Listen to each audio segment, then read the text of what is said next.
It's the summer series for the Tuck Shop podcast. Hello, David. Hello, Matthew.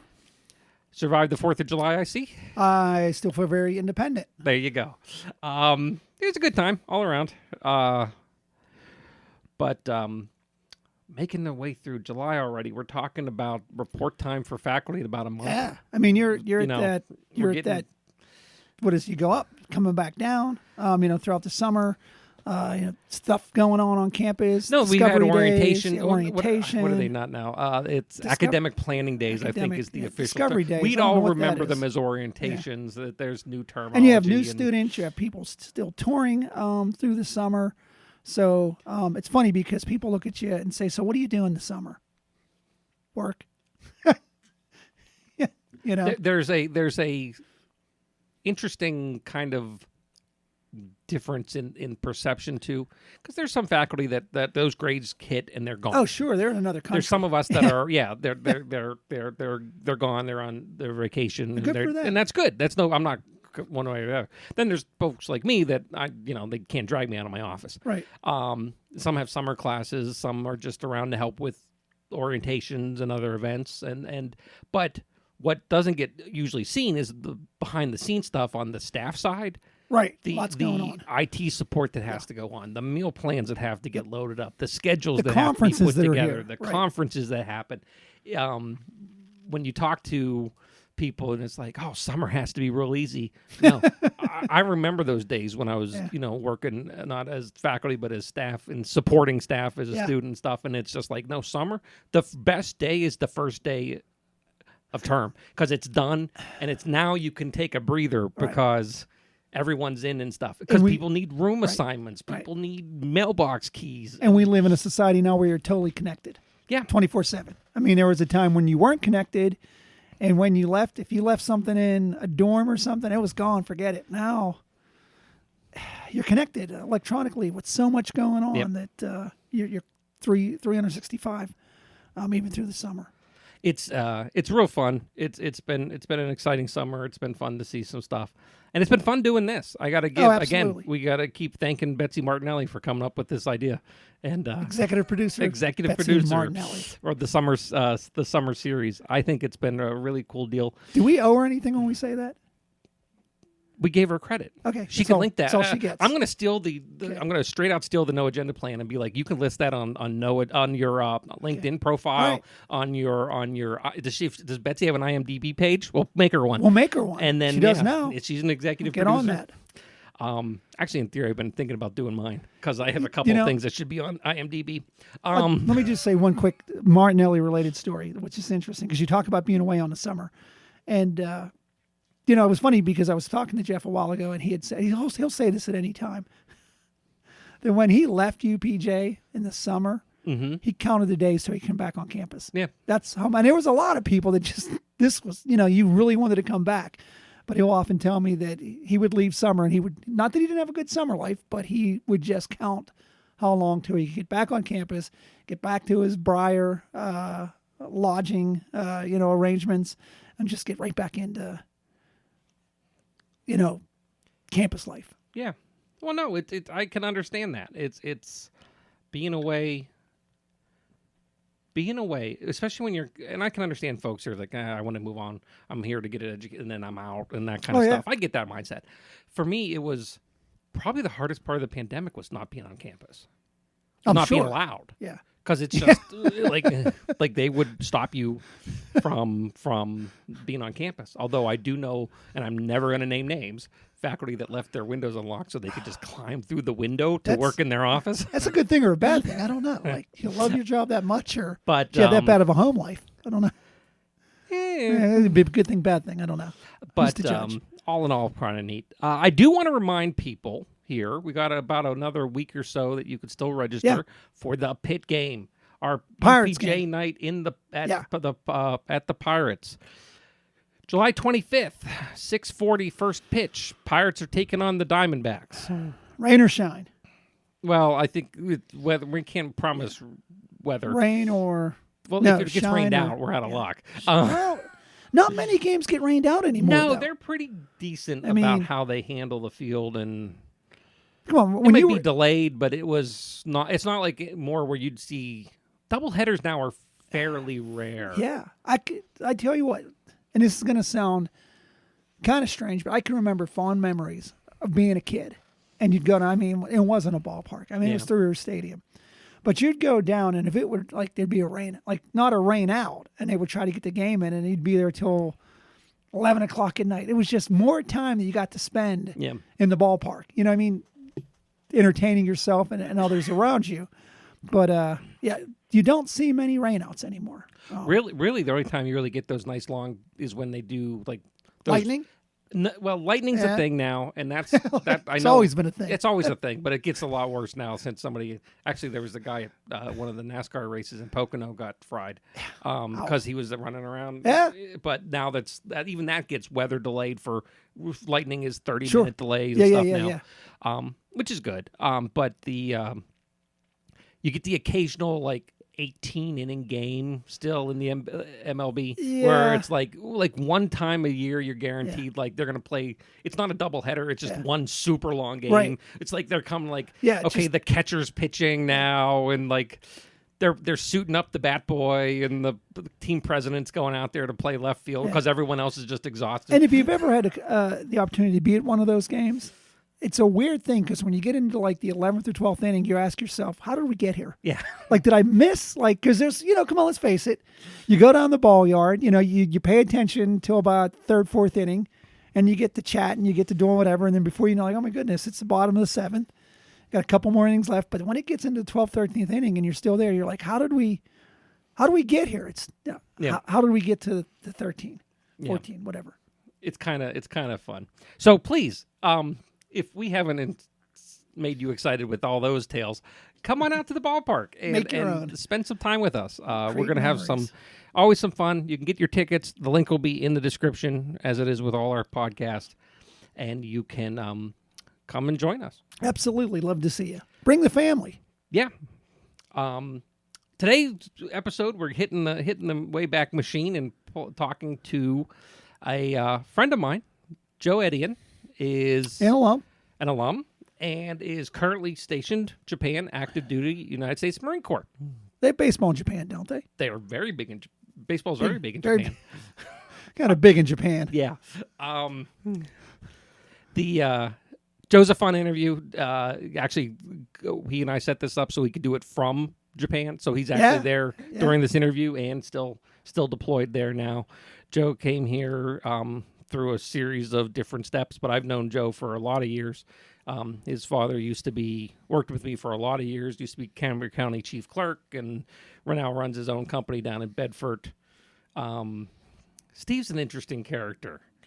Steve spent 26 years in the Marine Corps, so he took that into county government, and they weren't quite ready for the Marine Corps. Some stories there, I'm sure. There are some really fun stories, but he got out of the Corps, started his own company, finished that all up, successful, said, I'm successful, retired, did the county thing for a while, then started up this. He now does property appraisals in Bedford Good for him. Somerset. And all he wants to do is live with his got his wife, and they have horses and donkeys and stuff. But one of the cool things that happened, and this was a while back when Joe got to graduate, they actually they could swear him in. Oh, right. Kind of like what we saw this year at graduation, except it wasn't during the event. They did it as a private ceremony at the Mountain Cat. Right. And does he talk about, I think he talks about that. He does talk about that a little bit. In his part, it's a really cool interview, and I was really glad to talk to Joe and hear he's doing well. Good stuff. So, all right, here we go. Today's a great interview here for us on the podcast, our first very long distance interview. Joe Ettien is coming to us. We're recording live. Joe, tell the fans and the folks who are listening where you actually are right now. So I am in Iwakuni, Japan, which for everyone in the audience, that's about an hour south of Hiroshima if you take it by train, or an hour and a half if you drive. So it's on the southern part of Japan, maybe like 2.5 hours south of Tokyo. So I'm in an air base there called Marine Corps Air Station Iwakuni, Japan. So certainly a lot farther from some of the folks that we've had on the show that have potentially walked across campus. But thanks for taking some time. We were talking a little bit before we started recording. You have a 14-hour time difference from us. So you're wrapping your day up while I'm getting mine going. But it is... Yeah, definitely. Yeah, so what's the future like? Doing good. So I'll be stationed here for another about 2.5 years. And then wherever the Marine Corps wants to send me next, they'll send me there. I won't know till about 2.5 years from now. So. Oh, okay. I was making the joke of what is 14 hours from now like. Oh, gotcha. My bad. There you go. See, you haven't worked with me in a long time. You're out of practice. Joe, you're an alum, but what was your education process like? Like what once you left school, and for those who wouldn't know, because short of your family that would be listening to this, they wouldn't. I've known you 15 years now, probably. Yeah. Once you left high school, what was your education process like that eventually led you to UPJ? So I originally got started at Penn Highlands, going for a professional pilot's degree. And I did that for about 6 months. And then I started talking to a recruiter for the Marine Corps because I kind of got the itch to kind of do what my dad did. I wanted to serve. And so I wanted to serve, but I also wanted to get my college done because my dad was a big advocate for higher education. So we kind of compromised on, well, you can join the Marine Corps, but I would like you to do the reserves because then you can, come back, get your education done, and then continue to, serve. So I agreed with that. And so I went off and got a contract as a military police officer out of Pittsburgh, Pennsylvania. Went to all of my active duty training, so Marine Corps boot camp, Marine Corps combat training, and then for my MOS school, military occupational specialty of military police. I was there for about 3 months, and then I came back, enrolled at University of Pittsburgh at Johnstown after that, and spent about 3.5 years getting my business management degree while I was there. So a little bit different path than most, but it was definitely worth it. It certainly is a slightly different path than although I would assume that it's not necessarily super unique to those many of our alumni who've come through and have served or are serving kind of had to balance that their obligations and requirements of duty with the education part of it. But you talked about pilot school. What made you want to fly? And I ask you as somebody who's terrified of flying. So I don't know what exactly it was. Maybe I was a kid and I saw, I was always big into like history. So reading about World War II and kind of watching the videos on the History Channel when they actually, had History Channel shows that were, talking about history. I would watch those and see airplanes like the P-51 Mustang, B-17, B-24. I was always like, man, that'd be really cool to go, like, be one of those guys to go fly those planes. And when I was graduating high school, my dad and my stepmom got me a gift of a 2-hour flight demonstration, go up into a Cessna 172 and, just kind of fly around with an instructor. And I got to do that for the first time and got to actually fly. And like, I just got hooked on it. And I was like, man, I want to do this. I want to be the guy who like gets in the plane and flies it around. And, if something goes wrong, I get to like, fix it or, get to, resolve whatever that emergency is and land it on the ground safely and everyone gets to walk away. And, it's just kind of stuck since then. And I get to still do that now, just with a little bit bigger plane and a little bit more people on it. So it's definitely exciting. When you talk about bigger plane, how big are we talking? Don't divulge any national security secrets on the podcast. Yeah. No, I don't want to get fired, so I'm not going to do that. But so the first plane I flew was the Cessna 172, and you probably see those flying outside your house. But Now I fly a C-130, which has got a wingspan of about 140 feet wide. It's got 4 engines on it. Consists of about 5 crew, 2 pilots, 1 flight engineer, and then 2 loadmasters in the back. We can carry a max of about 80 combat loaded Marines, or we can carry 3 or 4 up armored Humvees. We can carry HIMARS, which is essentially it's like a rocket launcher system that it's like a mobile one. They can drive it onto the back and they can drive it off. It's pretty neat. But yeah, definitely a little bit bigger, flies a little bit faster now. So yeah, definitely exciting. But the Marine Corps, when they send you through all of the training to do flying, essentially you start with like a single engine plane, so like a Cessna, and then you fly to something a little bit bigger, and then you fly like a dual engine plane, and then you go and then you fly like whatever the Marine Corps sends you to go fly after that. And this is gonna be probably a no-brainer question. More challenging. And remember, I am in the business and enterprise division as an adjunct faculty member. Education projects at Pitt, at UPJ, Marine Corps training. I would have to say that there was less running at UPJ. Yeah, I would have to say the Marine Corps training was a little bit more intense.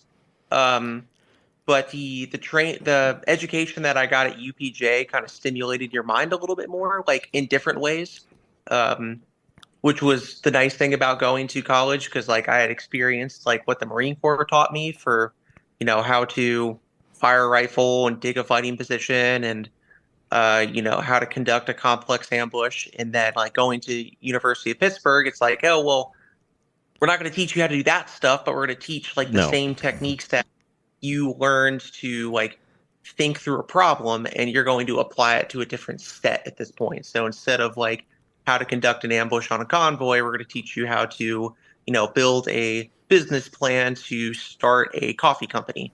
So that's what I really enjoyed about it, because I could take my skills that I learned in the Marine Corps and apply them in a different way to a new problem set. Just to give people a mindset or a time frame here, your graduation year.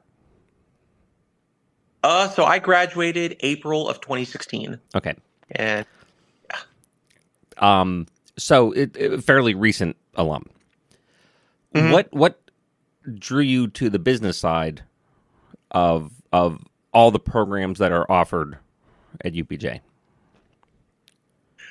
So the business side of it, I liked the flexibility that it gave me, the ability to, like, there's many different types of businesses out there. Like you have, I guess it would just be the ability to apply the analytical skills that the degree that I got taught me to different problem sets. It wasn't like you would come in and it would always be like, well, I'm doing the same thing every day, or it's like for some things you would have like, well, I want to learn how to be like a cook or a baker or a plumber. It's like you go in and you do that specific job every day. But at least with business management, with my degree, I could go in and say, hey, I want to teach this, or I want to help this business get off the ground. So I'm going to, help design a business plan for them. But now this completely different business over there that has nothing to do with, plumbing, I can, do that the next day. So I like the adaptability and flexibility it gave me. And that's kind of why I picked business management over like some of the other degrees at University of Pittsburgh at Johnstown.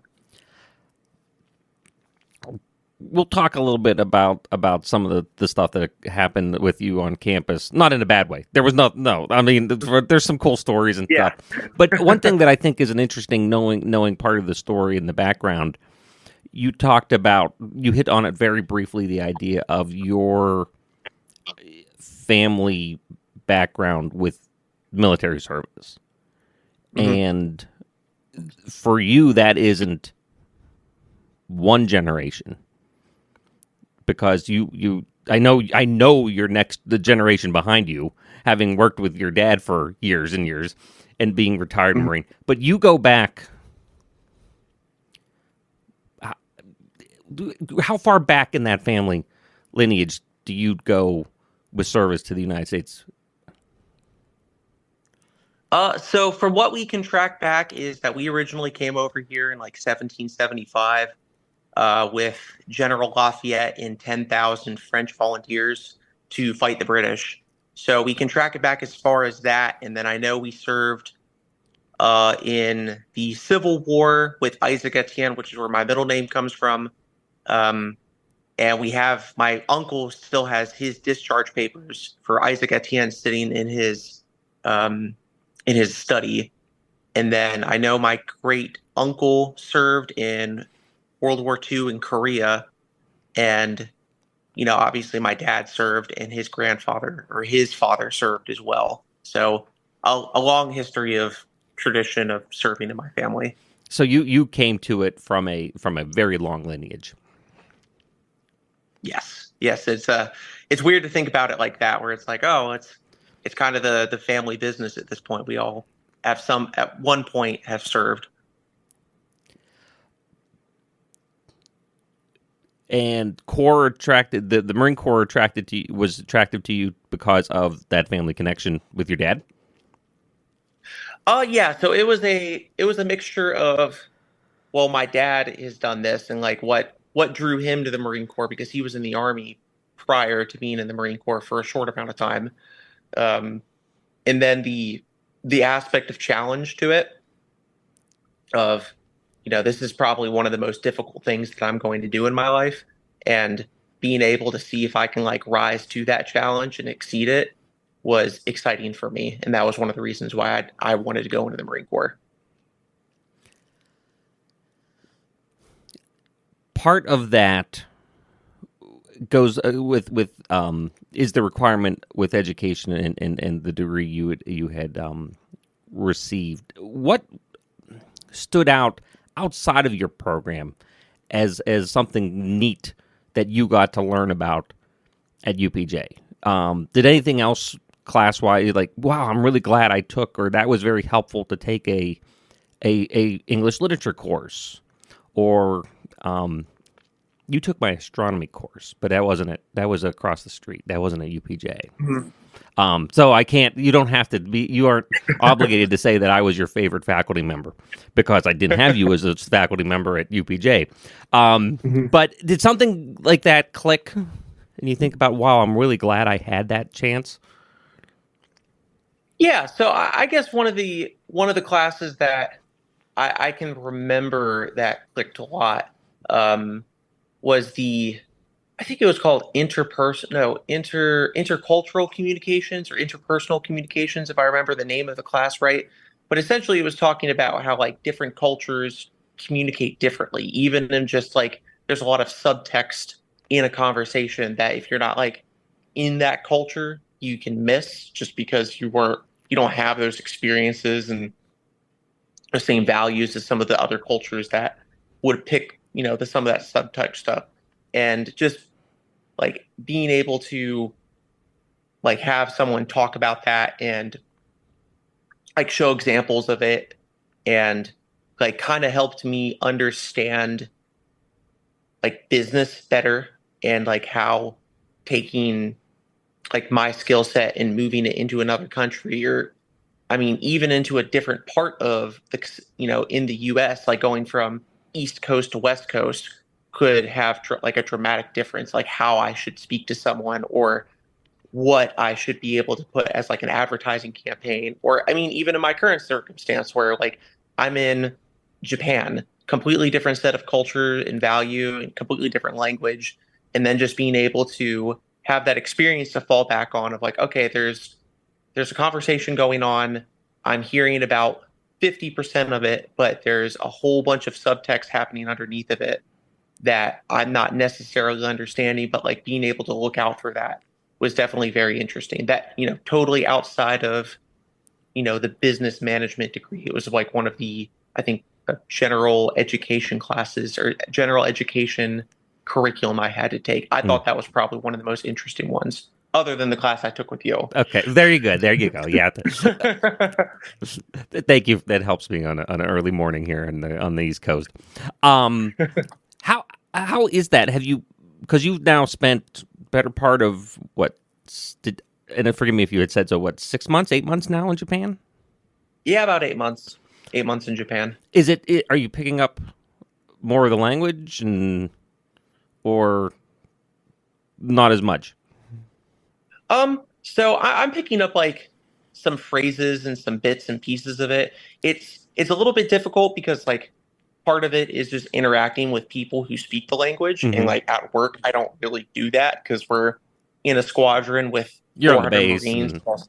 Yeah, we're on the base, so like when we'll go out in town, we'll speak the language a little bit, but it's usually just kind of like thank you, good morning, yes, no. Like it's the real basic stuff, like kind of like when you're teaching a kid how to talk, you teach them all this basic stuff and then they build up on it. So I'm really just like in the beginner phase of like, all right, I can say sorry and excuse me and like no thank you, like those kind of things, but I still haven't like I'm not fluent in it by any means.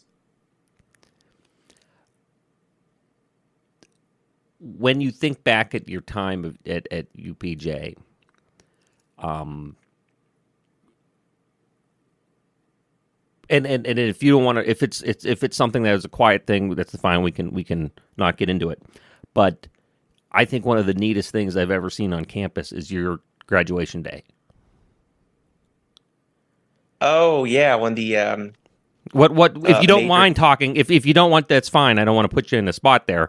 But I think that's probably one of the neatest things I ever got to see on campus in my 30 plus years on campus. Yeah, so the my graduation day was really cool because the how it worked is when you get your I had already gone through officer candidate school the year prior. So like during the summer, I went to officer candidate school for 10 weeks at Quantico, Virginia. Successfully completed it, and at that point I was waiting for my commission, and one of the requirements is the 4-year degree. So once I got that and I said I want to accept my commission, my officer selection officer said, okay, well, I can come to your campus the day of your graduation and I can swear you in and read you your essentially your oath of office, your commission. And so I had my dress blues on, the officer dress blues that my dad had. I fit into them, and he passed those along to me because they're still within our regulation. And so the the officer selection officer said like, here's your 4-year, here's your degree, here's your commission in the Marine Corps. Who do you want to have commission you? And because my dad is still a commissioned officer, even though he's retired, he's still on the rolls of the officer list. He was able to read my commission, swear me into the Marine Corps, into the U.S. as a commissioned officer, and then sign my commission warrant, which is actually still on the rolls inside of my my official, I can't remember what it's OMPF, official military personnel file. And it still has his signature on it, signed as Major Ettien 04, which is pretty cool. And then the enlisted person that was there, the staff sergeant, since he was the first person to give me a salute, it's tradition to give the first person who gave you a salute as an officer a silver dollar to show that, like, hey, I appreciate that you gave me my first salute, and it's a sign of respect that, even though you're not an officer, you have just as much of a difficult job as I do, and I respect that, and this is my physical token of appreciation of that. So for me, it was one of the coolest days that I've experienced as an officer so far. Excuse me. And one of the neat things was that actually happened right there at the flagpole in between Krebs and Biddle. Yeah. So that was, and it was very, and I always will remember that as one of the neatest things, and that you guys invited me to come up and see that. That was a very special thing to see on campus. Yeah, it was really cool, especially sitting there with the mountain lion in the back and having all the the place I ran around for 3 years trying to get my education done, just all in the background. It was really cool. Last question. What happens when you get to the point and you are going to outrank your dad? How's he going to handle it? Knowing you'll listen to this episode. I don't know on that one. That'll be an interesting one if I get that far. But yeah, that'll be. I don't know how he'll take that one, but he'll probably just demean and degrade me like as good natured officers do to each other. Just some gentle ribbing there. But yeah, that'll be fun though. It'll be interesting to see what he does with that one. So I'll just have to let him salute me a couple times for him to get used to it. There you go. That'll be a fun Christmas. Oh, absolutely. Joe Ettien, thank you so much for taking time out of your evening to get on and talk to us here on the Tuck Shop podcast. We very much appreciate your time and certainly the work that you're doing here for us over in Japan. Yeah, absolutely. Invite me back on anytime if you want me to. We will. Don't worry. We'll gladly have you back on. This will be fantastic. We'll get you live on the. Can we? We'll work out something and we'll get you flying. That'll be really. That'll be fantastic. I'm sure that'll go over well. Yeah. Joe, again, thank you. Anytime. The Tuck Shop podcast is recorded live on the University of Pittsburgh at Johnstown campus. Update your contact information with us by visiting johnstown.pitt.edu/alumni. Connect with us online via Facebook and LinkedIn, or consider donating to the university at give2, that's giveto.pitt.edu/giveupj.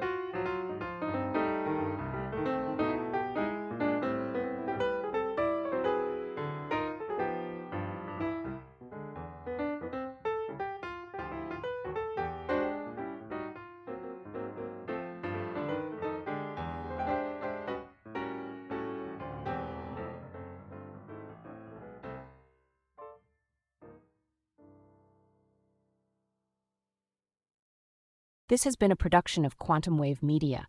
Views expressed do not necessarily reflect the opinion of the University of Pittsburgh at Johnstown.